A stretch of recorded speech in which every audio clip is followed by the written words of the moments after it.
The possible mass shooting that could have happened because of everything that was in that house. Right. What worked here that stopped it before those people got to the school? I'd say great police work and really paying attention to detail. I'm very proud of our Northeastern Patrol team, our threat management team, all of our teams that really work to make certain that we're paying attention to threats. So we had a juvenile make some threats. We follow up on that immediately, make sure that person, is dealt with. They were taken to a mental facility, but the work didn't stop there. And we really wanted to look at what is going on at the house, what is going on with this juvenile, which led to gun violence restraining orders being filed, a search warrant being filed and served. And you see us recovering multiple firearms, many of which are assault rifles, many of which are ghost guns, to even include at least one that I'm being told of right now, a grenade launcher. And so, again, this is the police department working in collaboration with all of our partners, our threat management, LECC, our patrol team, our criminal intelligence unit, all working together to make certain that these threats don't become real. They stay just threats. And in this case, we move very quickly and we're able to stop it. So just explain to me, you saw threats online? I won't go into how we became aware of these threats. Some of them are posted online. Sometimes they come from a second party letting us know that these threats are being posted somewhere, being heard by a fellow student or a fellow coworker. I'm just kind of saying in general now. So I won't get into the real details, but I can tell you the San Diego Police Department, we take all threats as credible threats until we vet them all out, and we'll work them to exhaustion to make certain that we are doing our best to prevent violence. Without specifics, but in general, this person, you became aware of this person either through kids at the same school? I won't go into specifics. We just became aware of the threat. And what were you aware of? What kind of threat was it? I'm going to stay. This is still, as we speak right now, my team is still working on this case. Okay.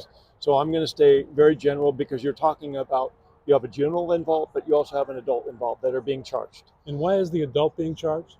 That will become part of the investigation. We're still working on this. We'll hopefully have some follow-up later today or tomorrow, and my PIO, Lieutenant Dan Meyer, can give you more information, can give you all the charges that will be filed. But certainly that child, the kid, juvenile, was not able to acquire all of those huge weapons, including, as you say, a grenade launcher. That's part of the investigation of how a young man, in this case, has access to firearms, right? To a lot of firearms. So again, our policies, our procedures, our tenacity all work. And I'm very proud of the work that everybody has done and is continuing to do as we speak right now. But I can't go into more because, again, this is going to lead to prosecution. Mm-hmm. And I don't want to hamper, put any harm to the case as we still move forward.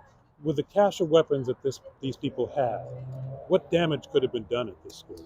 You look at multiple assault rifles, shotguns, handguns, a grenade launcher. This had the making to be a very violent act. And so that's why I'm very proud that we're able to stop this type of stuff.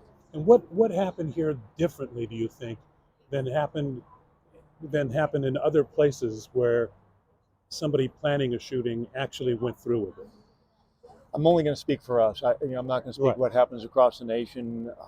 We have a team and we have great coordination with all of our partners. It takes every single threat that we become aware of. Is it a special team that looks at those? It's multiple special teams, but it's also our partners at the FBI, at our LECC, which is our Law Enforcement Coordination Center. It's our patrol teams, it's our criminal intelligence team, it's our threat management unit. It's all of us working together to make certain that we take all these threats and we do our very best to stop them. How long has this investigation been going on before there was an actual arrest and raid? I'm not going to get into that details. Was it weeks or months? I won't go into those details at this point. It still needs to be presented for prosecution. Thank you very much. Thank you. Nice meeting you. Yes, Take care.